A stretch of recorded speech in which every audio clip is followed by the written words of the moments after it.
उनको इतना दूर ले जाना, हवाई जहाज मंगवाने के लिए हमने बार बार आग्रह प्रकाश की, लेकिन हवाई जहाज में नहीं, और रास्ता सैनिटाइज ना करके सीआरपीएफ लोगों को एक जगह से दूसरा जगह, और ये तो पूरा इंटेलिजेंस का फेलियर है कि आरडीएक्स भरा एक गाड़ी जो घूम रहा था जम्मू कश्मीर में, उस विषय में जांच होना चाहिए। সিআরপিএফ জওয়ানরা জানতে চায়, তাদের পরিবার জানতে চায়, দেশের মানুষ জানতে চায় যে তদন্ত কি হলো, তদন্ত হয়েছে কিনা, যদি হয়ে থাকে তার রিপোর্ট কি, ফাইন্ডিংস কি জনসমক্ষে তুলে ধরো।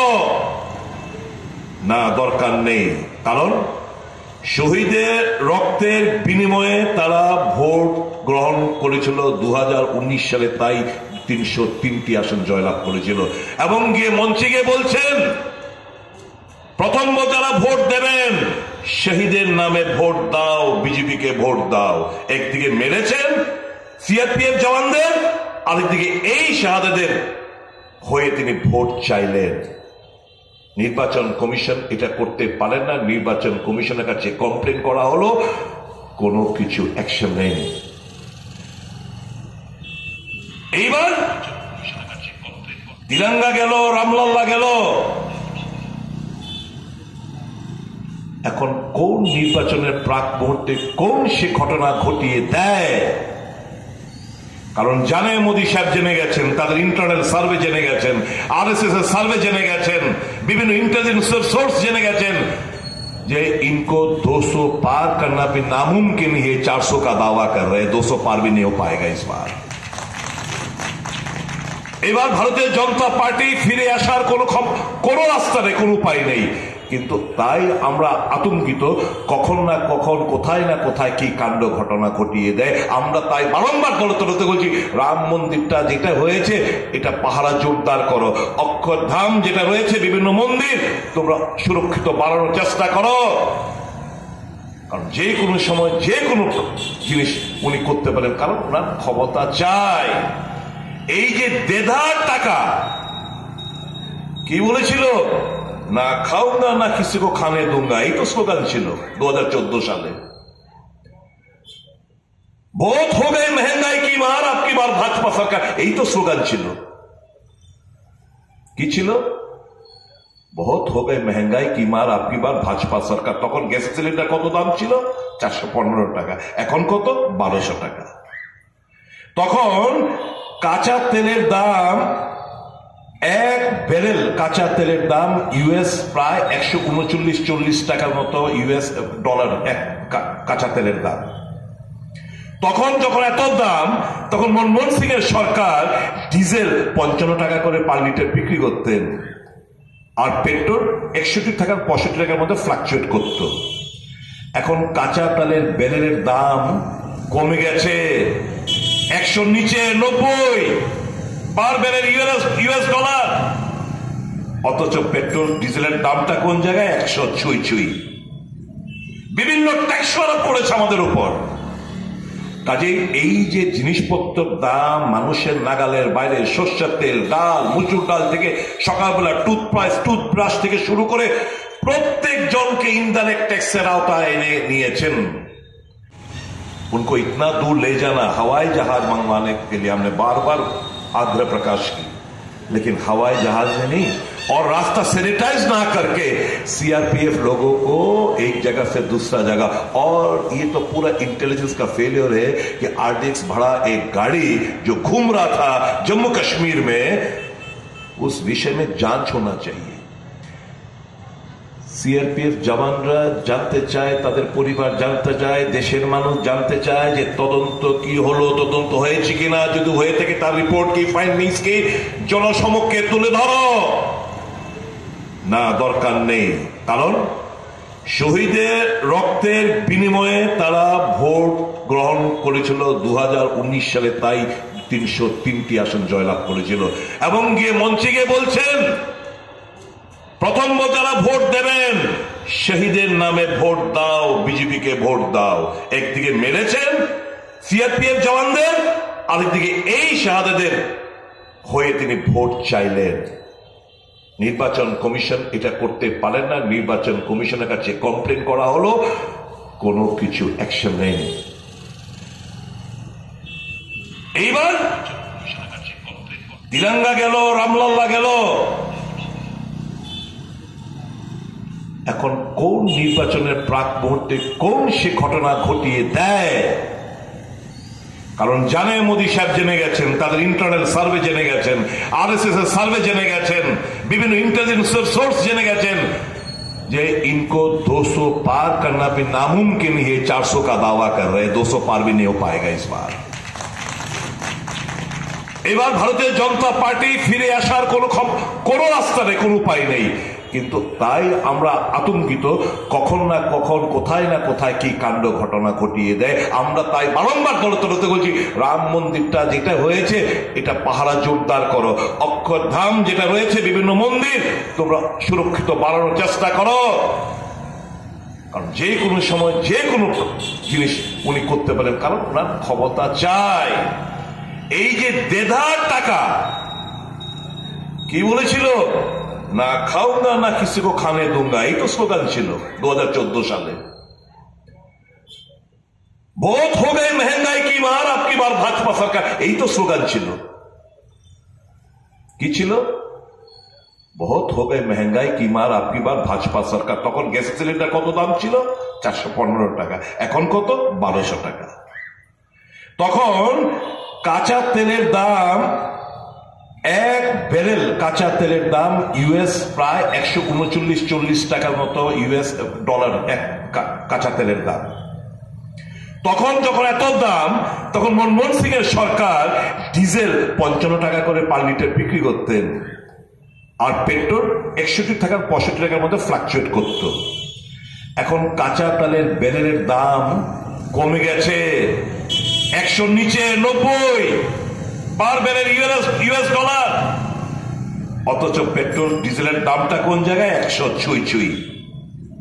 বিভিন্ন ট্যাক্স আরোপ করেছে আমাদের উপর। কাজেই এই যে জিনিসপত্রের দাম মানুষের নাগালের বাইরে, সরষের তেল, ডাল, মুসুর ডাল থেকে সকালবেলা টুথব্রাশ থেকে শুরু করে প্রত্যেক জনকে ইনডাইরেক্ট ট্যাক্সের আওতায় এনে নিয়েছেন। মানুষ শিক্ষিত মানুষ, আপনারা জানেন এই 75তম স্বাধীনতা দিবস উপলক্ষে তিরঙ্গা নিয়ে তারা রাজনীতিটা করল। হর ঘর তিরঙ্গা, কোন দল দ্বারা? ভারতীয় জনতা পার্টি দ্বারা। যাদের আইডিওলজি হচ্ছিল, এই আরএসএস এর আইডিওলজি ছিল যে এই তিরঙ্গার বিরোধিতা, তারা চাইছিল গেরুয়া রঙের পতাকা, ন্যাশনাল ফ্ল্যাগটা গেরুয়া রঙের হোক। তার প্রতিবাদে ওই 2001 সাল পর্যন্ত নাগপুর হেডকোয়ার্টারে এই তিরঙ্গা পতাকা তারা উত্তোলন করেনি। কিন্তু 75তম স্বাধীনতা দিবস উপলক্ষে এই তিরঙ্গা নিয়ে শুধু ব্যবসা এবং রাজনীতি, ব্যবসা বললাম এই কারণে তারই বন্ধু রিলায়েন্স কোম্পানি থেকে এই সমস্ত কাপড়গুলো কেনা হয়েছে এবং পতাকা বানানো হয়েছে। দেধার টাকা রোজগার করেছে এই আম্বানি গোষ্ঠী। দেখলো না? এটাতে তো আমাদের কোনো লাভ হয়নি। পরের অধ্যায় হলো কি? রাম মন্দির লাল্লার প্রাণ প্রতিষ্ঠা। আচ্ছা, এখানে তো আপনারা অনেকেই রয়েছেন হিন্দু ধর্মের উপর যারা, সনাতন ধর্মের উপর যারা বিশ্বাসী। সনাতন ধর্মের কাছে শেষ কথা হচ্ছে 4টি শঙ্করাচার্য। শঙ্করাচার্য বারণ করলেন যে না, শুভ মুহূর্ত নেই। তুমি যেই দিন তোমরা প্রাণ প্রতিষ্ঠা করতে যাচ্ছ, শুভ মুহূর্ত নেই। কারণ শুভ মুহূর্ত কমসে কম 78 মিনিটের হতে হয়। এই যে আমরা যে আমাদের যে বিবাহ পঞ্জিকাতে যে বিবাহ পৈতা কিংবা উপনয়ন যেটাকে বলা হয়, কিংবা অন্নপ্রাশন, দেখবেন আলাদা তারিখ থাকে এবং ওই যে এতটা থেকে এতটা একটা মিনিমাম স্লট হচ্ছে 78 মিনিটস। এটা শঙ্করাচার্যের বক্তব্য। ওই সময় ছিল না যেই ডেটে রামলাল্লার প্রাণ প্রতিষ্ঠান করছিলেন। এবং কি বললেন যে মন্দির তৈরি হয়নি, মন্দির তৈরি হয়নি। মন্দির কার চূড়াটা হচ্ছে দেবতা কা মাথা, রাম কা মাথা, মন্দিরের চূড়াটা হচ্ছে দেবতাদের মাথা। কাজে মাথাবিহীন তুমি প্রাণ প্রতিষ্ঠা করতে যাচ্ছ, অশুভ শক্তির উন্মোচন হবে। কারা বলেছেন? চারজন শঙ্করাচার্য। কেন এই কথাটা বললেন? তাদেরকে আমন্ত্রণ পর্যন্ত জানানো হয়নি। এগিয়ে গেলেন চম্পত রায়, ওই রাম মন্দির ট্রাস্টের জেনারেল সেক্রেটারি, এক ধাপ এগিয়ে গিয়ে বললেন যে मोदी जी तो विष्णु देवता का अवतार है, विष्णु देवता का अवतार है नरेंद्र मोदी साहब। আচ্ছা বলুন, কোন দেশে আমরা বসবাস করছি? এগিয়ে গেলেন, শঙ্করাচার্য মতামত অগ্রাহ্য করলেন, প্রাণ প্রতিষ্ঠা থেকে এগিয়ে গেলেন। কারণ রামকে তো বিক্রি করতে হবে, ভোটে লাভালাভ পেতে হবে, ভোটে জিততে হবে, মানুষের ভাবাবেগকে কাজে লাগাতে হবে। 2019 সালে নির্বাচন, 40 জন সিআরপিএফ এর জওয়ানের রক্ত এখনো দেশের মাটি রক্তাক্ত হয়ে রয়েছে। আমার বক্তব্য না, যে গভর্নর যিনি ছিলেন ওই সময়, সতপাল মল্লিক, উনি বলেছিলেন, কি বলেছেন আপনারা শুনেছেন, আমি শুধু মনে করে দিতে চাই, সামাজিক মাধ্যমে শুনেছেন, ন্যাশনাল মিডিয়াতে শুনেননি। কি বলছিলেন? দিচ্ছি 2000 টাকা করে বলছে তো এখানকার, আমি শুনতে পাচ্ছি আমাদের মাননীয় মুখ্যমন্ত্রী বিপ্লব বাবু, আমাদের বর্তমান মুখ্যমন্ত্রী সবাই বলে বেড়াচ্ছেন। হ্যাঁ, সবাইকে ইনডাইরেক্ট ট্যাক্সের মধ্যে আওতার মধ্যে এনে নিয়েছে। এদের কাছ থেকে হিসাব করে কংগ্রেস দেখিয়ে দিয়েছে প্রত্যেক মাসে গরিবতম লোকটি থেকে 4 থেকে 5,000 টাকা করে ইনডাইরেক্ট ট্যাক্সের মাধ্যমে, গব্বরসিং ট্যাক্সের মাধ্যমে, জিএসটির মাধ্যমে তাদের থেকে আদায় করছো 4 থেকে 5,000 প্রত্যেক মাসে। আর তুমি তাদের থেকে টাকায় আদায় করে তুমি তাদেরকে 2,000 টাকা করে দিচ্ছ এবং ভোটের বাজনা গাজনা বাজাচ্ছ। এই তো চলছে।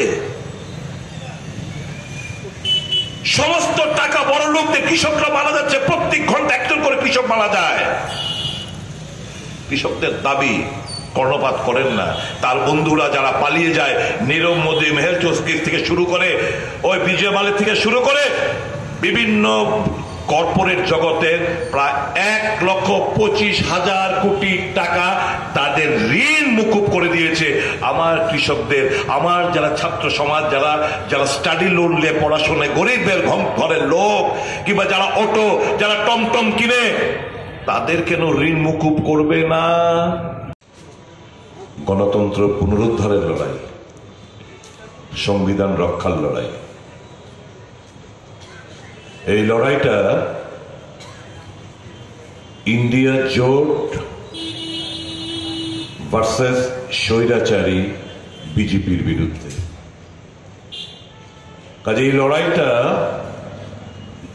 ইন্ডিয়া জোট মানে হচ্ছে দেশের জনগণ ভার্সেস স্বৈরাচারী বিজেপির বিরুদ্ধে লড়াই। এই লড়াইটা জনগণকে জিততে হবে।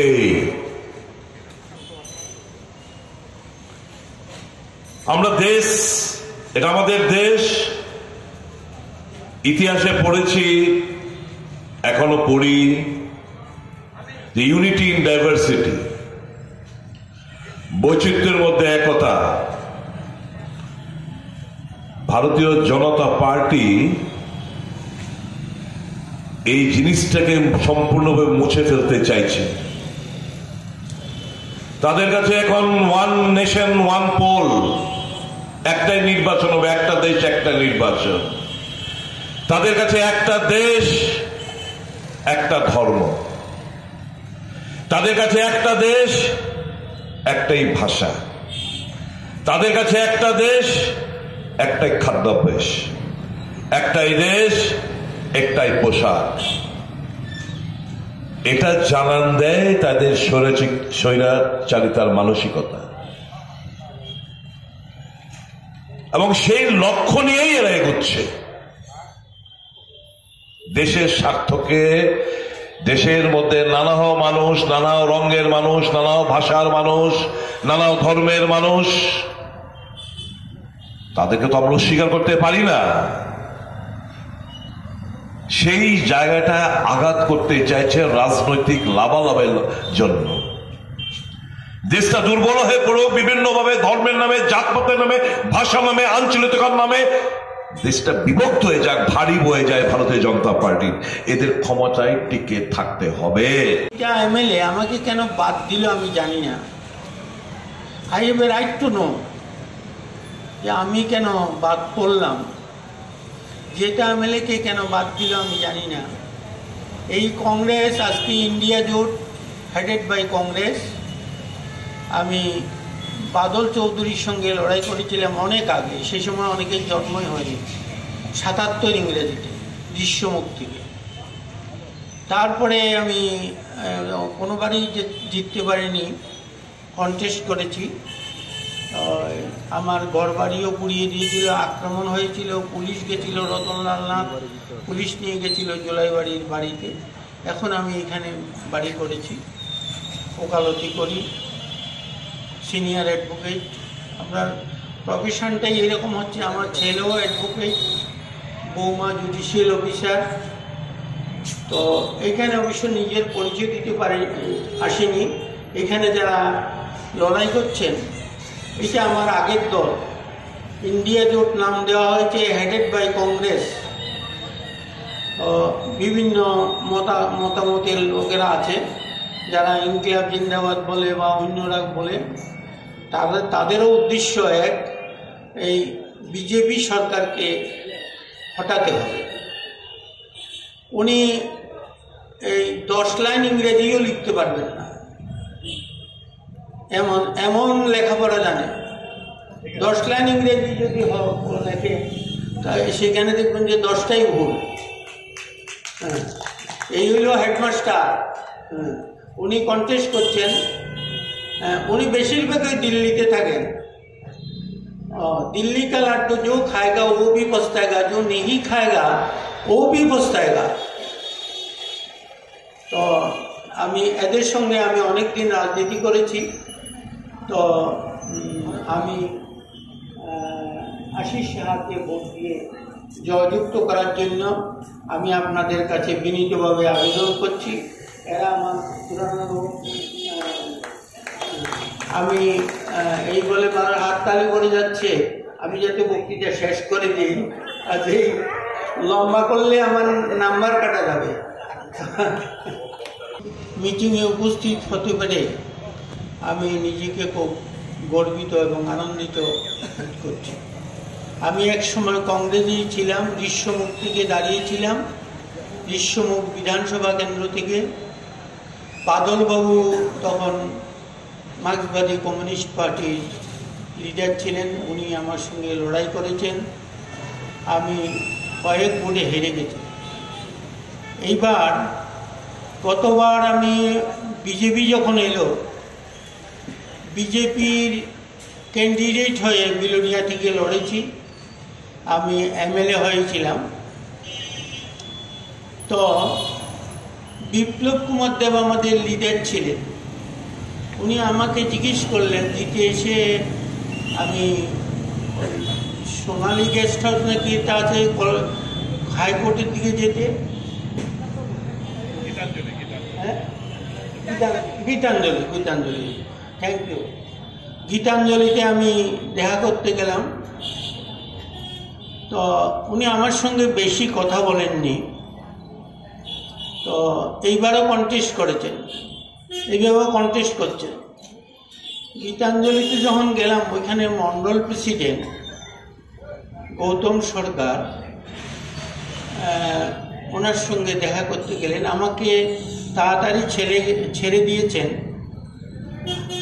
উনি তো দিল্লির লিডার।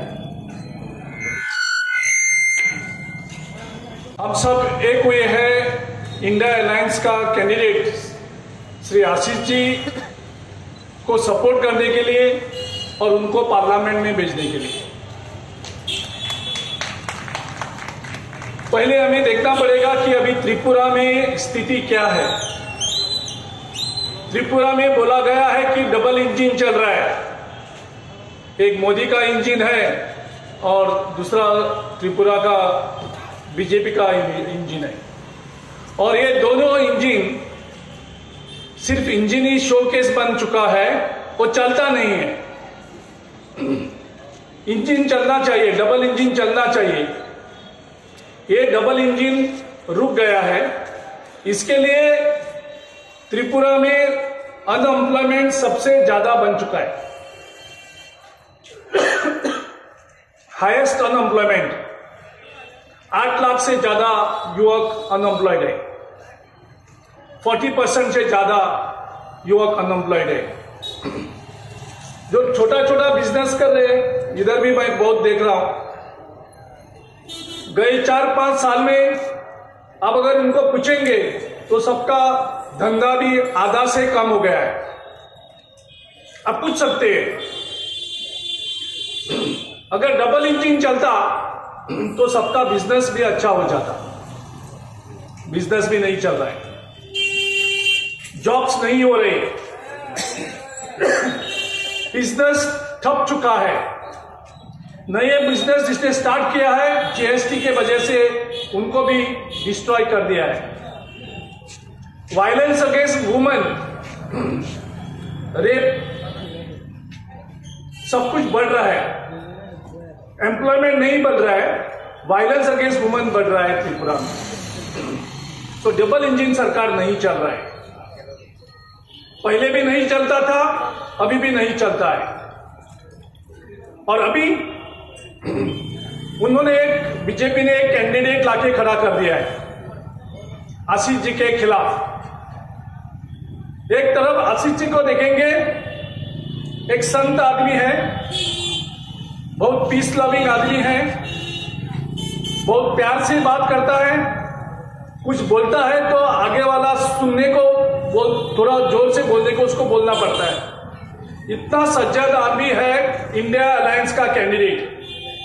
और बीजेपी का कैंडिडेट कौन है? बीजेपी का कैंडिडेट सबको मालूम है वायलेंस के लिए कितना मशहूर है। और अभी वो उनको वोट देने के लिए सब त्रिपुरा के लोगों को बोल रहे हैं। मैं उनको पूछना चाहता हूं, मैं सुना हूं प्राइम मिनिस्टर आने वाला है और होम मिनिस्टर अमित शाह भी आने वाला है। क्यों आने वाले हैं? किसको वोट मांगने आ रहे हैं? वही कैंडिडेट को जो इस राज्य का मुख्यमंत्री था, उसको किसने हटाया? उसको क्यों हटाया? तो जब प्राइम मिनिस्टर और होम मिनिस्टर जिसने इस मुख्यमंत्री को हटाया था और उसी को आज इधर कैंडिडेट के रूप में आपके सामने रखा है और आपके पास वो वोट मांगने के लिए आएंगे, तो मैं आज इसी मंच से प्राइम मिनिस्टर जी को और होम मिनिस्टर जी को दोनों को आह्वान करता हूं, पहले लोगों को बोलो कि उसको मुख्यमंत्री पद से क्यों हटाया था। जब तक आप लोगों को कन्विंस नहीं करेंगे कि उसको मुख्यमंत्री पद से क्यों हटाया था, आपको कोई अधिकार नहीं है कि त्रिपुरा के जनता से आप उनके लिए वोट मांगो जिसके लिए आपने खुद उसको चीफ मिनिस्टर से हटाया था। तो आप लोगों को बेवकूफ करना चाहते हैं। जब आपको लगता है उसको हटाते हैं, उसको बोलता है नॉन परफॉर्मेंस, वायलेंस को बढ़ाना दिया है, ये सब रीजन देके उसको हटाया है। आप किस चीज से आज उनको वोट मांगने के लिए आप त्रिपुरा के लोगों को मांगेंगे? जब तक आपको लोगों को कन्विंस नहीं कर सकते कि उसको मुख्यमंत्री पद से क्यों हटाया था और आपने अभी क्या बदलाव आया उसमें, ताकि वो आपका मेंबर ऑफ पार्लियामेंट आपको रिप्रेजेंट करने के लिए दिल्ली के लोकसभा में बैठे।